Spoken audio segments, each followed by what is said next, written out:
چیز میں وہ دنیا داری ڈال رہے ہیں, ہر چیز میں وہ ڈیزائرز کو ڈال رہے ہیں, تو یہ اس کی جنت ہے بیسیکلی. بٹ پروفٹ صلی اللہ علیہ وسلم نے کہا کہ his heaven will be, his paradise will be actually hellfire. ایک مومن جو ہے اس کو وہ کہے گا کہ دوزخ میں جاؤ, اور وہ دوزخ میں چھلانگ لگا دے گا, لیکن اصل میں وہ جنت میں چلا جائے گا. نقصان تو اپنا وہ کروا لے گا, لیکن یہ عارضی نقصان ہے. وہ مومن جو نقصان کروائے گا اصل میں وہ جنت میں چلا جائے گا. اسی طرح ایک شخص کو دجال چیر دے گا بیچ میں سے اور اس کے بعد زندہ بھی کر دے گا. آپ کو پتا ہے کہ اس وقت لیٹلی میں نے ایک آرٹیکل پڑھا کہ انہوں نے 200 سال پرانے ایک شخص کا ڈی این اے لیا اس کے آف اسپرنگ سے, اور using that D N A they recreated his brain, his consciousness, اس کی کانشیسنیس وہ واپس لے آئے کمپیوٹر پروگرام پہ, اور اس بندے سے وہ بات بھی کر رہے ہیں, وہ بندہ جواب بھی دے رہا ہے ایز اے کمپیوٹر پروگرام, کیونکہ اس کی وہی کانشیسنیس ہے, کیونکہ ڈی این اے وہی ہے جو اس کے آف اسپرنگ میں تھا, وہی اس کا ڈی این اے تھا. تو سائنس تو پتہ نہیں کہاں جا رہی ہے, اور یہ ہمارے لیے ایک بہت بڑا امتحان ہے. دجالیت ہے یہ, کیونکہ نبی صلی اللہ علیہ وسلم نے دیکھے کیا کہا, انہوں نے کہا کہ دجال سب سے پہلے آ کے کہے گا وہ عیسیٰ ہے, مسیحا ہے, اس کے بعد وہ کلیم کرے گا آئی ایم گاڈ. اب گاڈ کے کیا ایٹریبیوٹس ہیں؟ اللہ زندگی دیتا ہے, موت دیتا ہے. دجال کے پاس یہ ایٹریبیوٹ ہوگا, وہ زندگی بھی دے دے گا, وہ موت بھی دے دے گا. یہ کلیئرلی مینشنڈ ہے حدیث میں. آج سائنس جتنا ترقی کرتی جا رہی ہے, ہم دجالیت کی طرف قدم بڑھا رہے ہیں, اور ہمارا ٹیسٹ ہوگا, سویئر ٹیسٹ ہوگا, کیونکہ science is playing God. Science وہ چیزیں کر رہی ہیں جو اللہ سبحانہ و تعالیٰ کے کام ہے. مثال کے طور پہ آرٹیفیشل ویدر جو ہے کریٹ کرنا اللہ کا کام ہے, لیکن سائنس آج اس سے کھیل رہی ہے. ٹورنیڈوز کریٹ کرنا, ہریکین, سونامی لانا, زلزلے لانا, یہ سب کچھ اب ہو رہا ہے, اور یہ بڑا سیکرٹلی ہو رہا ہے, سیکرٹ فیسلٹیز میں. اس طرح ڈیزیزز پھیلانا وہ تو اللہ کا کام تھا, لیکن نئی نئی ڈیزیزز آ رہی ہیں اور وہ کریٹ کی جاتی ہیں لیبز میں, نئے نئے ویپنز بن رہے ہیں. تو سائنس جو ہے پتہ نہیں اس وقت کہاں جا رہی ہے, اور ایک عام انسان کا ایمان ڈگمگا رہا ہے, کیونکہ ایک عام انسان جو ہے اس نے دین اتنا نہیں پڑھا. تو جب وہ یونیورسٹیز میں جائے گا, کہیں پڑھنے جائے گا, تو ڈیفینیٹلی وہ ایکسپوز ہوگا سائنس سے. جب وہ سائنس سے ایکسپوز ہوگا, اس کے مائنڈ میں ڈفرینٹ اشکالات آئیں گے, ڈاؤٹس آئیں گے, تو پھر وہ اسلام سے جائے گا. اور یہی ہو رہا ہے. ہماری یوتھ جب فورن یونیورسٹیز میں پڑھنے جاتی ہے, وہاں پہ وہ دیکھتے ہیں کہ اوہ اصل میں تو سائنس یہ بھی کر رہی ہے, یہ بھی کر رہی ہے, تو ویئر از گاڈ, اللہ تعالیٰ کیا کر رہے ہیں؟ تو پھر ان کے مائنڈ میں بہت سے اشکالات آتے ہیں. تو یہ دجال کا بہت بڑا ایک ہتھیار ہے.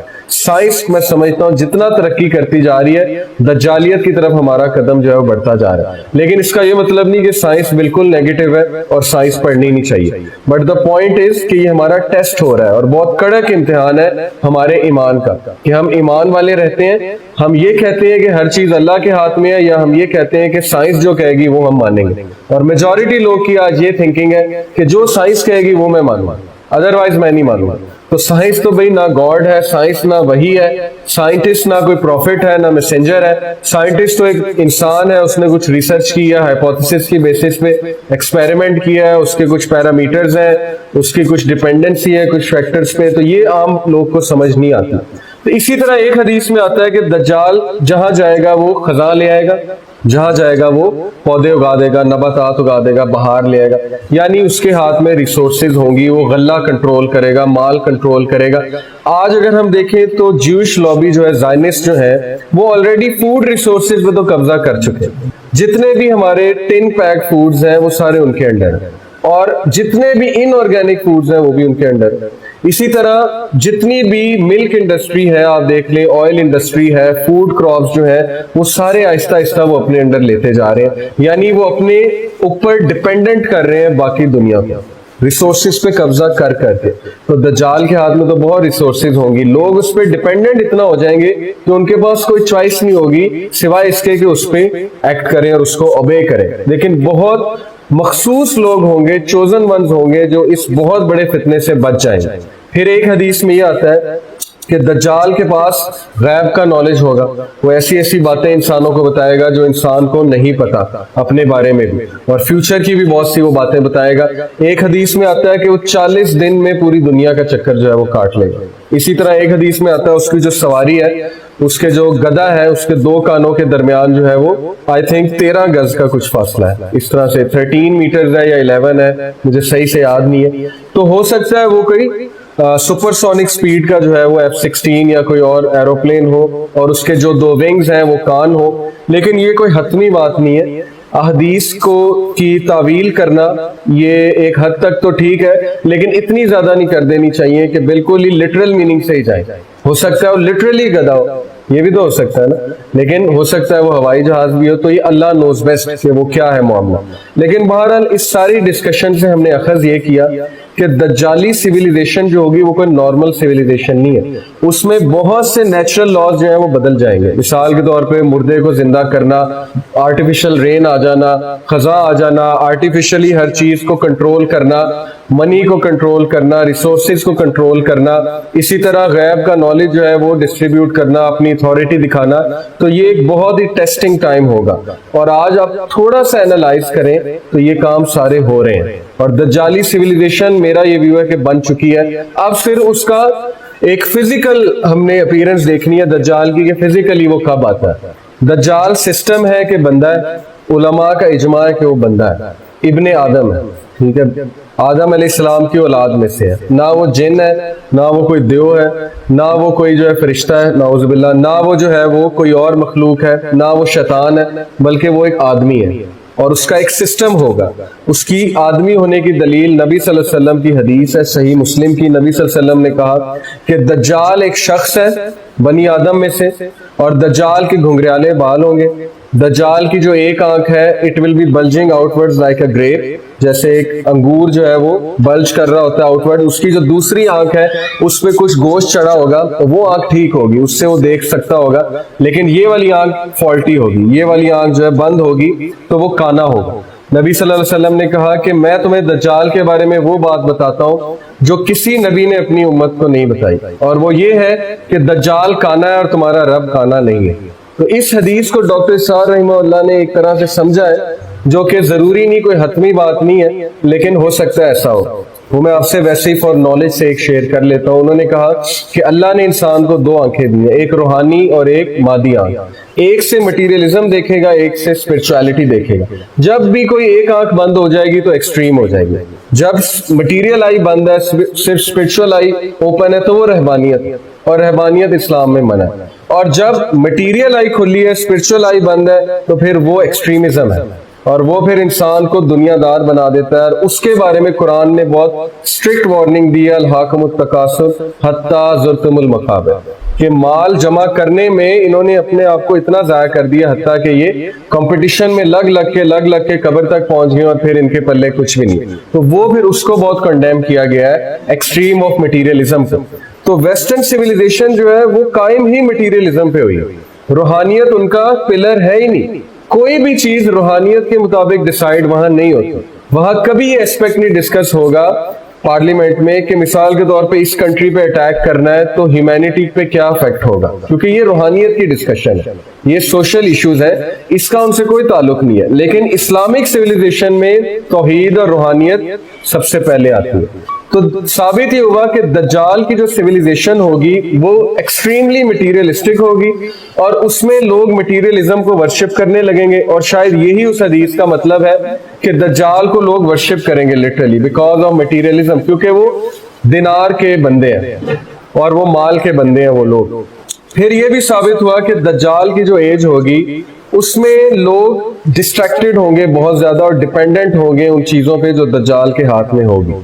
پھر ایک اور حدیث میں آتا ہے، نبی صلی اللہ علیہ وسلم نے دجال کے ایٹریبیوٹس کے حوالے سے بتایا. وہ ہے تمیم الداری کی حدیث، کہ میں نے آپ کو اس کی فزیکل اپیرنس بتا دی ہے، وہ انسان ہوگا، مین ہوگا، بنی آدم میں سے ہوگا. تو حدیث یہ کہ تمیم الداری ایک صحابی تھے، وہ کرسچن تھے، وہ ایک جزیرے میں گم گئے بحری سفر کی وجہ سے. وہ جزیرہ کہاں ہے واللہ عالم، ہو سکتا ہے کہ وہ اسرائیل کے قریب کوئی جزیرہ ہو، اسرائیل کے قریب کوئی جزیرہ ہو. تو وہاں پہ وہ جب گمے تو ایک جانور تھا جو سارے کے سارا اوپر سے لے کے نیچے تک بالوں سے لدا ہوا تھا، دساسا. اور اس جانور نے اسے کہا کہ آپ کو میرے آقا بلا رہے ہیں فلانی جگہ. وہ جب وہاں پہ گئے تو وہاں پہ انہوں نے ایک دیو قامت شخص دیکھا جو زنجیروں میں جو ہے بندھا ہوا تھا، اور اس شخص نے ان سے 3 سوال پوچھے. ٹریز آف بیسن, گارڈن آف بیسن کا پوچھا کہ وہ ابھی تک بیئر کر رہا ہے ٹریز کو, فروٹس کو, کہ نہیں. انہوں نے کہا کر رہا ہے. انہوں نے کہا جب وہ ڈرائی ہوگا تو پھر میرا انتظار کرنا. پھر پوچھا سی آف گیلیلی ڈرائی کر گیا, انہوں نے کہا نہیں. انہوں نے کہا جب وہ ڈرائی کرے گا تو میں ظاہر ہوں گا. تیسرا غالباً یہ تھا کہ کیا کوئی شخص آیا ہے جو کہتا ہے کہ میں نبی ہوں عربز میں سے, تو انہوں نے کہا بالکل آیا. انہوں نے کہا کہ عربز کی ہلاکت نہیں ہوگی, عربز کی بہتری ہے اگر اس شخص کو مان لیں سچا نبی. تو تمیم الداری نے یہ تینوں سوال آ کے رسول اللہ کو بتائے, تو رسول اللہ صلی اللہ علیہ وسلم نے کنفرمیشن کی کہ انہوں نے دجال سے ملاقات کی تھی, اور پھر انہوں نے کہا کہ ہے وہ جھوٹا لیکن ہی اسپوک دا ٹروتھ, ادھر کہ اگر تم لوگ میری فالوئنگ کرو گے تو بہتری ہوگی. تو یہ بھی حدیث سے واضح ہوتا ہے کہ وہ شخص تھا, شخص ہے, اور وہ ایک جگہ قید ہے, اور یہ اللہ کی حکمت ہے کہ اللہ نے اسے وہاں نظروں سے اوجھل رکھا ہوا ہے, اور وہ ایک دم ظاہر ہوگا. اور جب وہ ظاہر ہوگا تو پھر اس کا فتنہ برپا ہوگا دنیا پہ, اور میجورٹی لوگ 90% لوگ تقریباً اس کو فالو کریں گے. اب اس کی فتنے سے محفوظ ہونے کے حوالے سے بہت سی چیزیں ہیں. فار ایگزامپل نماز میں, ہر نماز میں درود شریف کے بعد ایک دعا سکھائی گئی ہے صحیح بخاری میں, اور آلموسٹ وہ دعا فرض ہے ہم پہ پڑھنا. ویسے نبی صلی اللہ علیہ وسلم نے فرض نہیں قرار دی, لیکن علماء کا اجماع ہے کہ جس امپیکٹ سے نبی صلی اللہ علیہ وسلم نے ایڈوائز کیا ہے اس دعا کا پڑھنے کا, وہ آلموسٹ فرض ہے. وہ ہے اللہم انی اعوذ بک من عذاب جہنم ومن عذاب القبر ومن فتنۃ المحیا والممات من شر فتنۃ المسیح الدجال. اس میں ہم نے 4 چیزوں سے پناہ مانگی ہے. ہم نے جہنم سے پناہ مانگی ہے, عذاب قبر سے پناہ مانگی ہے, ہم نے جو ہے وہ فتنۃ المحیا والممات یعنی زندگی اور موت کے فتنے سے. زندگی کا فتنہ یہ ہے کہ مال و دولت اور اولاد, یہ ساری چیزیں جو ٹرائل میں. موت کا فتنہ یہ ہے کہ شیطان انسان کے پاس موت کے وقت آتا ہے, ایک آخری ٹرائی کرتا ہے اور کہتا ہے مجھے سجدہ کر لو یا مجھے شرک کر لو. یہ موت کا ٹرائل ہے, اور ہر انسان کے پاس وہ آتا ہے آخری ٹرائی کرنے کہ کہیں یہ شرک کر لے تاکہ ایٹ لیسٹ میرا مشن پورا ہو جائے. یہ موت کا ٹرائل ہے. اور موت کے اور بھی بہت سے ٹرائلز ہیں, بیماری ہو سکتی ہے, بڑھاپا ہو سکتا ہے, بہت سی چیزیں. اور فتنۃ المسیح الدجال سب سے بڑا فتنہ کہ مجھے مسیح دجال کے فتنے سے جو اللہ وہ محفوظ. اب مسیح کیوں کہا جاتا ہے, اس کی وجہ یہ ہے, اسکالرز نے اس سے یہ بیان کیا ہے کہ مسیح اس کو اس لیے کہا جاتا ہے کیونکہ one of his eyes is مسموح. مسموح کا مطلب ہوتا ہے وائبڈ اور ایبریڈڈ, یعنی کہ بلجنگ آؤٹ ورڈز. تو نبی صلی اللہ علیہ وسلم نے جو ورڈ یوز کیا, مسموح کا ورڈ یوز کیا کہ اس کی ایک آنکھ مسموح ہے, تو مسموح سے ورڈ مسیحا نکلا. ایک یہ ہے اوتھینٹک اوپینین. دوسرا ایک اوپینین یہ ہے کہ مسیحا کا مطلب یہ بھی ہے کہ ہی ول سروے اور travel throughout the earth یمسا ان 40 days. یمسا یعنی 40 days میں وہ ٹریول کرے گا, تو اس لیے بھی اس کو مسیح کہتے ہیں. لیکن زیادہ اوتھینٹک ویو یہ ہے کہ مسما یعنی مسموع, ممسوح یعنی کہ اس کی جو آنکھ ہے بلجنگ آؤٹ ورڈز ہے, دیٹس وائی ہی از دا مسیح. اور وہ فالس مسایا ہے, فالس مسیح ہے. اور جو ٹروتھ فل مسایا ہے وہ ہے عیسیٰ علیہ السلام. تو یہ اس کے بارے میں کچھ حدیث ہیں. اور نبی صلی اللہ علیہ وسلم نے فرمایا کہ جس وقت جمعے کے خطبے میں دجال ڈسکس ہونا بند ہو جائے گا جمعے خطبوں میں, تو تب دجال کا ظہور ہو جائے گا. اور آج آپ دیکھیں کہ بڑا ریئر ہے کہ جمعے کے خطبوں میں دجالی فتنہ سمجھایا جا رہا, حالانکہ وہ سب سے بڑا فتنہ ہے. اور اس کے بارے میں نبی صلی اللہ علیہ وسلم نے بہت اسٹرکٹلی وارن کیا ہے صحابہ کو. ایک شخص تھا, اس کے بارے میں یہ ڈاؤٹ تھا کہ یہ دجال ہے, تو اس شخص کو حضرت عمر رضی اللہ عنہ قتل کرنے پہنچ گئے. انہوں نے کہا کہ میں اس کو قتل کروں گا, تو نبی صلی اللہ علیہ وسلم نے روک دیا کہ اگر تو یہ دجال ہے تم اس کو فیس نہیں کر سکتے, نہیں مار سکتے, اور اگر یہ دجال نہیں ہے تو پھر ایسے ہی ایک بے قصور آدمی کا تم قتل کر دو گے, تمہارے ہاتھوں مارا جائے گا. اس سے یہ ثابت ہوا کہ ایون حضرت عمر جیسا مومن اسٹرانگ انسان بھی دجال کو فیس نہیں کر سکتا تھا. تو دجال ایک بہت بڑا فتنہ ہے. اب اس سے کس طرح سے بچنا ہے, سورہ کہف کو ہم اس کانٹیکسٹ سے انشاءاللہ جو ہے دیکھیں گے کہ سورہ کہف ہمیں کیا بتاتی ہے. سورہ کہف میں 4 سٹوریز ہیں, ہر سٹوری میں ایک منفرد لیسن ہے. کچھ آیات میں سکپ کر جاؤں گا, کچھ انشاءاللہ جو ہے ہم پڑھیں گے. شروع کرتے ہیں. اعوذ باللہ من الشیطان الرجیم, بسم اللہ الرحمن الرحیم. الحمدللہ الذی انزل علی عبدہ الکتاب ولم یجعل لہ عوجا. تمام کی تمام تعریفیں ہیں اللہ سبحانہ وتعالیٰ کے لیے جس نے نازل کیا اپنے بندے پر قرآن کریم. یہ کتاب نازل کی اور اس کتاب میں کوئی بھی